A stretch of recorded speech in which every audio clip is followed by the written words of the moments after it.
Now the 1-0 pitch to Nolan Shawnewa, left-handed hitter, fly ball left center. Denzel going back, nearing the track, at the track, right to the wall, leaping, climbing the wall. Did he catch it? He did! You can't believe what this kid is doing in center field. He got himself suspended on top of the wall and brought it back for out number 2. Every day is a highlight show.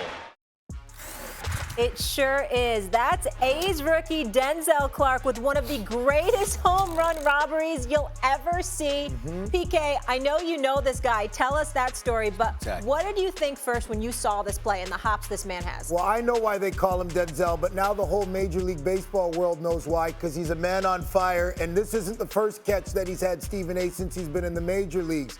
This guy's put his time in.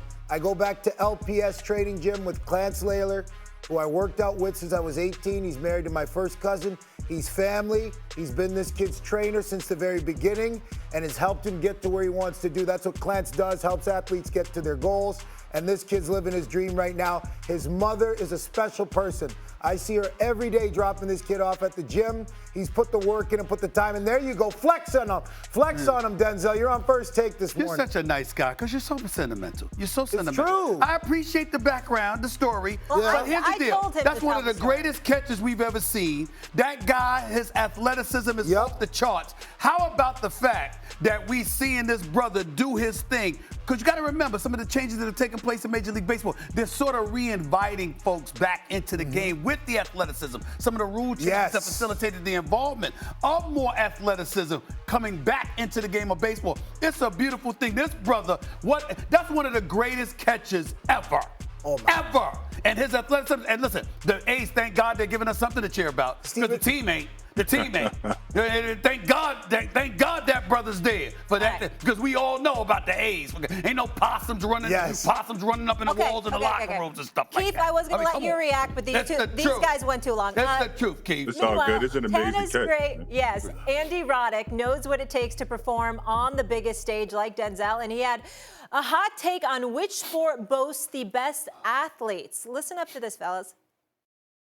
I think tennis players are the best athletes in the world. 5 hours and 40-something minutes on the biggest stages. You compare this to other sports. An NBA game is 48 minutes played in air conditioning where you have teammates, halftime, timeouts. To say one thing doesn't mean you're throwing shade at someone else. I'm celebrating and applauding one set of athletes. It's the most complete examination of an athlete that I can think of. You know, we used to get viewed as like, oh, you're soft like country club sport. I don't know that narrative exists. I don't know how you can watch and not say the athleticism on display is otherworldly. I think tennis players are the best athletes in the world.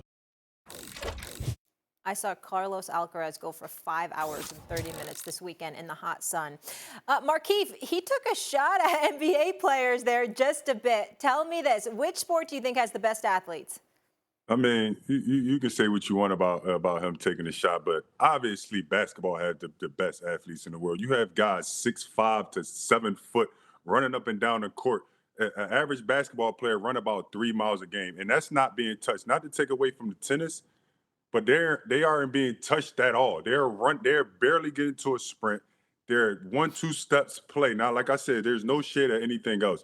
And I kind of see my guy over there tilting your hat like you want to say hockey. There is I got my eye on you. Yep. There is no that hockey players are nowhere near more athletic than basketball players. I don't know if you guys Obviously, ever like I said, I'm not taking nothing away, but you have guys that are 6'9", 6'10". If you put them on a football field like a LeBron James running a 4.3 or 4.4, he would be the best player instantly if he had those type. If he stepped into a football field right now, he would be the best player. Basketball players is best suited for every other sport than basketball. There is no possible way. Okay. When it comes to basketball, I will say this. LeBron James is an absolute freak of an athlete. No one is ever going to question that. He is. And until I see him on a football field or any other field, I can't comment of his dominance. But I'll use him as an example because watching him on TV, he's just unbelievable to watch as an athlete. We know that. But there is no question for me that hockey players and playing hockey is the most difficult sport and the toughest sport to play. And I'm going to quote my man Brian Burke on this because Brian Burke was a GM for a long time, and to me, he explains it the best. the athletic ability to play hockey, right? You think about baseball, basketball, football, they put the object in the athlete's hand, right? So we take that out, we put a stick in your hand, you got a stick handle. By the way, all those sports, they're in shoes. We take off the shoes and put on skates. By the way, there's 2 disciplines in ice skating in the Olympics that you can win an Olympic gold medal. We expect our players to do it as a matter of course. And then it's full contact. So you got to be fearless as well. You're getting hit, there's no out of bounds, and you got to fight. And by the way, our guys, there's no game management, there's no load management, there's none of that. They play banged up, Stephen A. They play hurt, they play with broken bones, they play with torn ligaments. I've done it, players do it, they're still doing it. The guys right now, I can guarantee you, there'll be a long list of injuries that these players are playing through. And I'm not saying it doesn't happen in every other sport, but hockey by far is the most demanding, the hardest sport, and the Stanley Cup is the toughest trophy to win. I would tell you this. Tennis, Andy Roddick, former #1 player in the world, give him his respect, but tennis is more of a skill. Hockey, being able to skate like that, be on ice, them damn ice skates. I can't go 2 feet in ice skates, okay? Yep. It's a skill. But when you talk about pure athleticism and I think about the versatility that comes with it, I'm going to go the route of the basketball player. I'm going to go with Markieff on this, okay? And it ain't just because his mama's watching. It ain't just because Mama Put LeBron on skates. I want LeBron on skates first. Hold on, wait. It ain't just because Mama Morris is watching. I'm speaking facts here. The fact is this. When you talk about the skill set, being on skate, that's an incredible skill. And maybe that's a different discussion. What requires the more skill? I get that part. Putting the ball in the hole, compared to playing tennis, compared to playing hockey, yeah. But in terms of athleticism, I'm going to say, I think hockey and tennis is more about skill. I think basketball is about skill, and it's about athleticism. I'm going to go with basketball on this one. Absolutely not. 45-second shifts, Molly. Guys, what about football players? 45-second shifts in football hockey. players deserve in this conversation? Listen to me. What's up, you do offensive line? How about that? Defensive line, really? Football's in the conversation. Football's in the conversation. Yeah, for UFC, boxing. There's a lot of extreme sports that I got a lot of respect for. Okay, UFC's another one. And they put their bodies on the line. Yes. What I'm saying with hockey is it encompasses all of the things, in my opinion, to be a great athlete. You have to be a great athlete to play hockey. You can't be an okay athlete to play hockey. You have to be able to play, skate a long time. Okay, you have to have the strength, let's the do this thought physicality. experiment. No. Let's do this thought not even experiment. close Let's do for me. this thought experiment. Is it more likely? Is it more? Wait, hold on, focus 1 second. Is it more likely that NHL players could play in the NBA?